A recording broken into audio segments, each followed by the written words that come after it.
All right.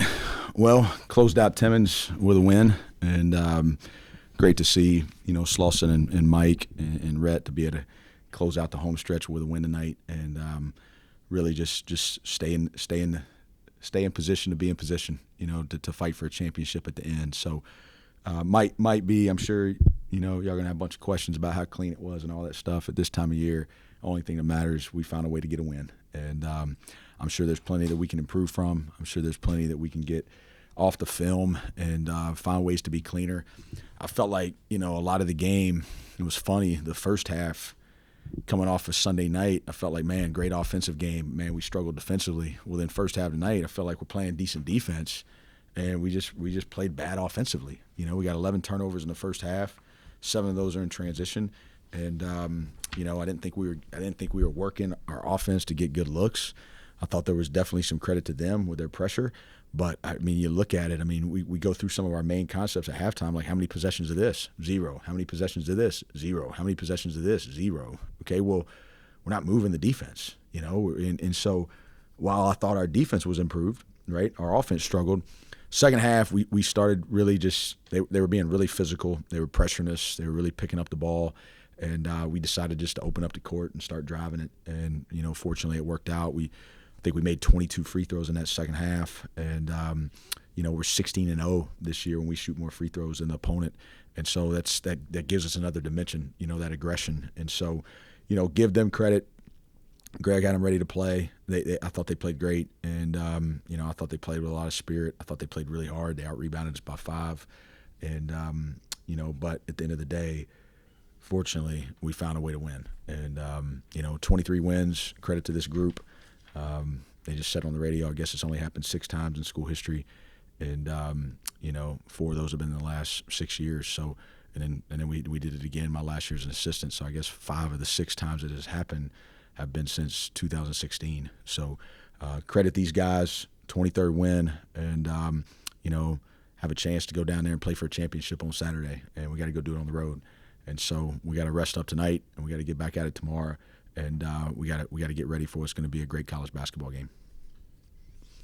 Coach, I don't go right to that off the bat, but just given how these last 2 games have gone, and obviously they're all tough, especially this time of year, like you mentioned, just because it doesn't really matter what you did against somebody the first time around, because there's no guarantee it's going to be the same. Having said that, now that they're here, do you think you guys might have a little more, play a little more free on Saturday? That's what I think. I think we looked a little tight tonight, and I don't want to take any credit from Mercer. I really don't. I thought they played incredibly hard. I thought they drove us. I thought they were more aggressive on the glass. I thought, we got up 10 and 11 there in the first half, and they came back, But yeah, we do look a little tight, And that's what I told him just now. Hey, look, now you're here. Okay, this is where you wanted to be, right? We knew we had to win these 2 games to stay in the race. And, but look, if you can't deal with that pressure, right, then things, sometimes, you try to hide that pressure from the guys. And that's what the end of the year is. You have to go, it's a bunch of 1-game seasons. And I really think this is going to end up being beneficial for us because we had that 8-game winning streak. And all of a sudden it's well, man, they're really playing well, and we were. There's no doubt about it. And it was oh man, we're just beating everybody by this high margin.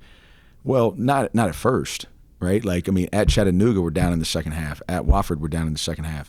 Sanford here we're down in the second half. We had to find ways to win those 3 games, which then propel you, right? And then all of a sudden. And I think what happens is when you win those games by that margin, then all of a sudden you find yourself in a tight game. It's hey, what's going on? And I think that happened a little bit in Charleston. Oh, man, we hadn't been in this situation a little bit. And, look, I can guarantee you this. Nobody's going to Asheville and just winning games by, 15, 20 points. That's not how Asheville works. And you can go back and look at all the games, right? Those are going to be tight games. And so I think this is going to be productive experience Sunday and tonight of, hey, look, we had to get in the game. And look, Mercer tonight hit the 3. What was it, 69-69? And I think that's right. He hit the corner 3 right there and tied it up. And you know what? We had to go find a way. And JP made some big plays. I wish we'd have been cleaner on the free throw line. I wish we'd have been cleaner on the presso turnover. but give our guys credit. It was a game that we had to win to stay in the race, and we found a way to win it. This is kind of a game that they sort of dictated the rules of engagement, but then you beat them at their game. Just speak to that. I mean, it took some toughness to kind of to overcome this, a stretch there where you didn't score, like 11 minutes or something. But you got to the line. Yeah, we scored. It was that we didn't have a field goal, right. But they were fouling us. Yeah. You know what I mean? So that's a little bit exaggerated. I think we scored 37 points in the second half. Which for us, I mean, we'd love to score 40 in each half and finish with 80. The first half, our offense was, some of that first half offense was a joke. That's where we scored 33, but. The stretch of no field goals, well, we're shooting 22 free throws. We went to the free throw line 35 times tonight, and to be honest with you, we missed 12 of them, So, but I thought we were much more aggressive in the first half and in the second half. And I thought first half we came out fine. We were up. I think they called a timeout. And, I thought our defensive energy was good. And heck, I think we got up, what, looks like we got up 12. 12. Yeah, 8 minutes left in the half. We're up 12, and then from there, obviously we didn't play a very good 8 minutes, to close out the half, and then had that just blunder right going into halftime. You may have broken a mold, and I'm not sure. You won in ways that you haven't typically won. In that 30-4, they beat you off the bench. Rebounding, they did. And I think your last 3 wins before tonight, 5 people scored in double figures. And this was a heroic effort by 2 players that carried the thing. In a way, it's not the way that the team usually wins. And I think that's what really good teams do. Sanford won by 5 at Chattanooga tonight. They beat Mercer in overtime. Hey, they won. And I think that at the end of the day right now, this part of the year, you just got to win a game. And what makes great teams, you can win different games different ways. And, some guys aren't going to have their best night. Well, that's okay. Some of the bench, for whatever reason tonight, they weren't getting in a rhythm, right? We decided they were playing smaller. That's one big adjustment they made after our game. It feels like forever since we played them in Macon. But they were playing McCrary at the 4 a lot when we were playing them the first time. And tonight, most of the game, he played at the 5, which forced us to go small because they went 4 guards, and we were struggling being double big. Well, you know what? ETSU, they got Haynes and Seymour out there, and so you got to be bigger. And so it's one of those situations where I think that's the key. You think last year, I remember Chattanooga. You would look out there sometimes playing Chat, and it looked like they have 3 or 4 bigs out there. And then all of a sudden we're playing them here, and they got Banks, their 3-man at the 5, and they're able to shift around.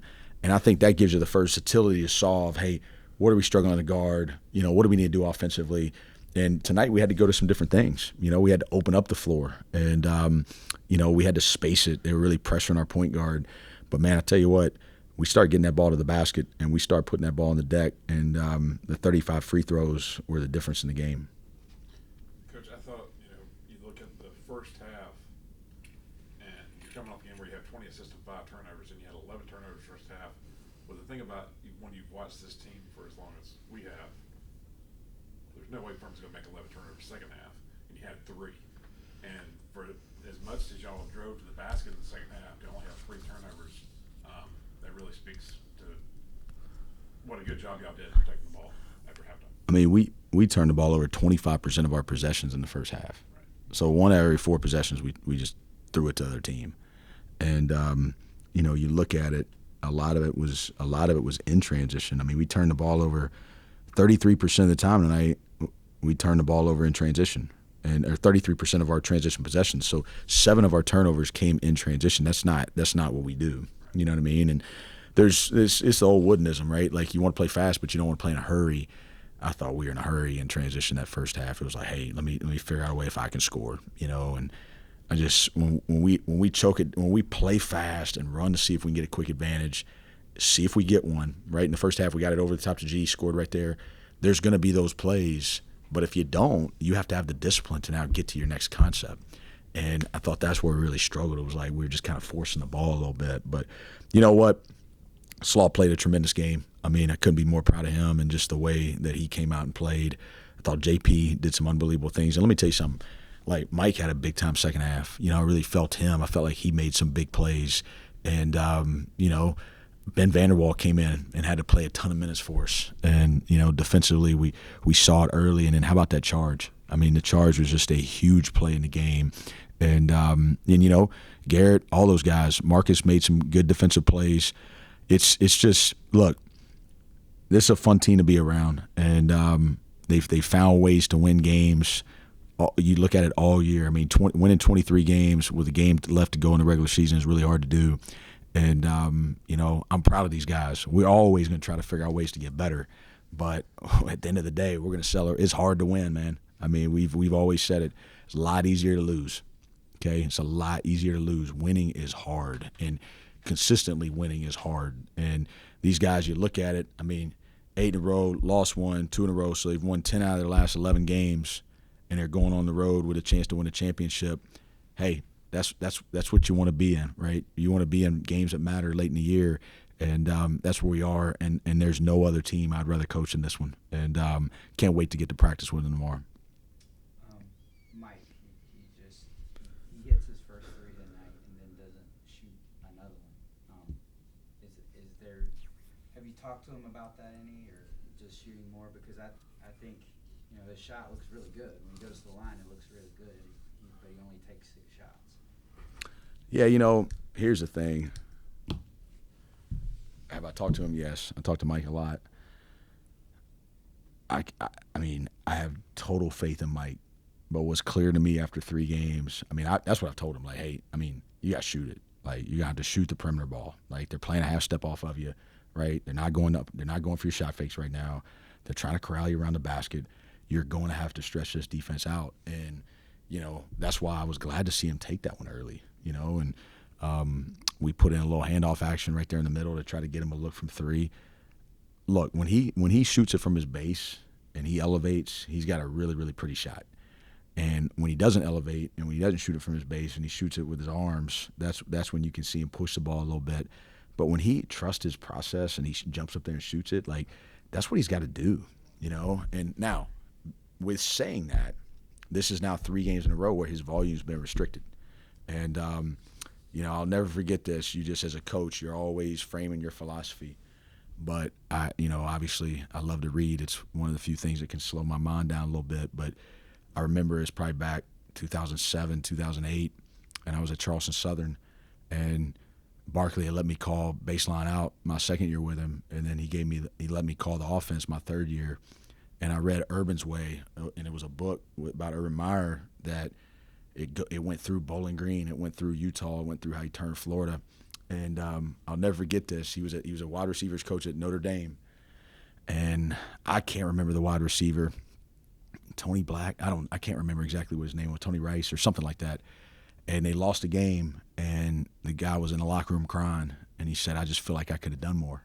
And as a coach, you know, your first thought is, hey man, like, yeah, I get that. And then all of a sudden Urban looked at the stats, and he had 3 targets. And that's when he invented the spread, right? Because he said, my job as a coach is to get him targets. And so, yes, like, we have some really good players. There's no doubt about it. But those 2 guys just became, and I get it, it's a 5th year, I understand all that, but the record they broke is a 5th-year guy, right? They just became the all-time winningest players in this program's history tonight with that win. Like, he's a scorer. I mean, he's almost got 2,000 points. So I think we're at that point where, you know, I got to look at it tonight and in the morning. I got to figure out, okay, as a coach, how do I help him? And there's some things defenses are doing, and I'm wanting him to just kind of be aggressive, you know. But it's getting to the point, like, I've got to help him. But you know what? He'll be the first to tell you we got a lot of weapons. And tonight, JP was rolling. And JP, I mean, I'm so proud of him, you know, like, just watching his growth. I mean, just think a year ago, right? Like, if we're sitting here a year ago and I tell you that, hey, look, he's going to be the starting point guard and we're going to go to him down the stretch and he's going to bang a 3 up 5, okay, and then he's going to hit 2 layups to put the game in a good cushion, right, for us to have a chance to go play for a championship on Friday, like he's going to get 7 of the big points down the stretch. He's made tremendous growth, and he's just touching the surface. You know what I mean? Like he's not done. And so it's becoming this deal where it's a little bit like during COVID, it was a situation during COVID where Alex Hunter, Mike Bothwell, Noah Gurley, Clay Mouse, like I had to keep all those guys happy. And Slaw was just kind of, the young guy just running around and doing what he had to do. Well, now it's kind of like that now. Like offensively, I've got to see who's going, right? And is it Slauson? Is it Mike? Is it Pegues? Is it Marcus? Right? And G's just happy, just making it. He's just stirring the drink. You know what I mean? But like tonight, you get in the game, and you're just like, hey, Pegues is going, and then Slaw's going. But we still dialed up Mike's number, and I still felt like, don't forget now, Mike hit some critical free throws to put it from 2 to 4, I believe, and he had a beautiful baseline drive. Mike made some plays, but I think to answer your question in a lengthy way, yes, like I owe it to Mike to do every single thing I can to help him any way I possibly can as we get through this stretch. And look, there's no guard I'd rather be going to compete for a championship. He's been on that stage. He knows this stage. He's got a lot of experience making plays on this stage, and I got full confidence that he can get back on track really quickly. In fairness to you, you did tell us all that about the geese. It's one of the, you thought I was nuts. You thought I was crazy. No, a lot of people did. That was crazy, but I'm saying everything a year ago was. But as far as with Mike is concerned, Mike is playing extremely hard. But when you talk about his putting up his shot, he expends so much energy in the lane, and they are clawing away at him when he goes in there.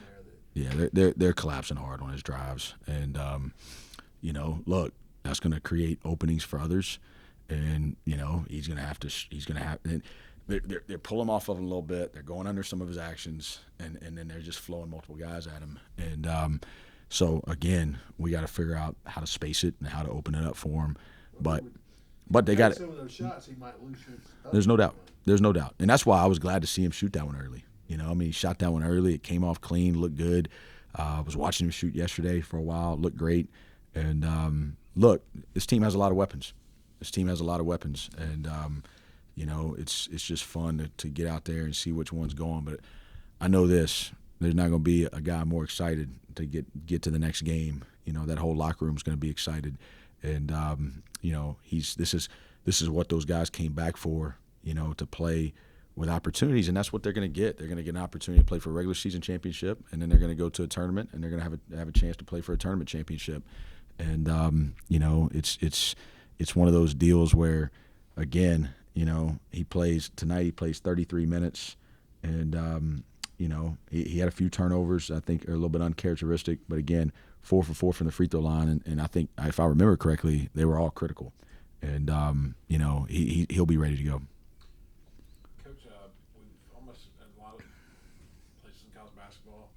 You're up 3 or 4.5 seconds left. All right, we got a foul. And not that anybody asked me, I don't agree with that. There's time and situation. Did their offensive rebounding affect your decision there at all?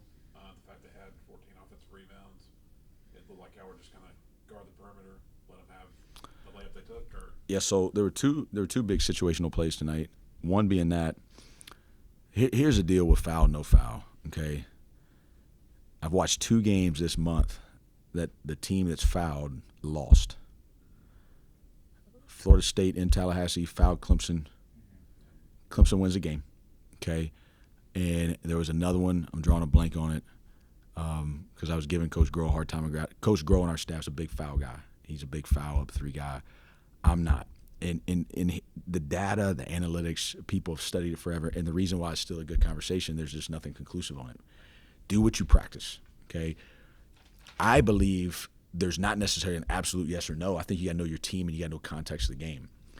If we foul there, Greg's checking in Glisson, he's checking in McCreary, he's checking in Grant, he's checking in Hurtado, okay? And they're going to put those 4 guys in the lane, and they currently already had 14 offensive rebounds. They're going to make 1 2-point game, and they're going to miss a second, and you got to hang on. Well, y'all saw the same game I saw. Like, the rebounding wasn't great, You know, they were hurting us on the backboards. And so rebounding, you have to factor that into that decision because you're assuming you're going to get the rebound, right? And so to me, I thought 4.5 seconds, soft pressure, 3-point defense, know what we're doing on handoffs, know what we're doing on ball screens, and if they puncture the paint, let them go. And I thought Slaw made a genius play to just bait him into the drive, and they went and shot the layup, and the ball kind of rolled around for a little bit. And then, again, awareness, hey, we're in this situation, inbound it long, right? And the only thing I wish we did when different is when beautiful pass by Slauson, the only thing you can't do there is throw it out of bounds because then they get a spot. So you got to put a little air on it, and then what we practice is you tip it up. Whereas Marcus went ahead and tried to catch it. If he just tips it up, then there's no foul. The clock is running as the ball's in the air, and it falls, and it's ball game. But the other situation is now 0.4 on the clock. Do you make one, miss a second, right? Well, with 0.4, they can still catch and shoot. I'm just a believer you always eliminate losing. And when they put it at 0.9, then once they put it at 0.9, you definitely got to make both. And, you know, just to take losing out of the equation. All right. Thank you.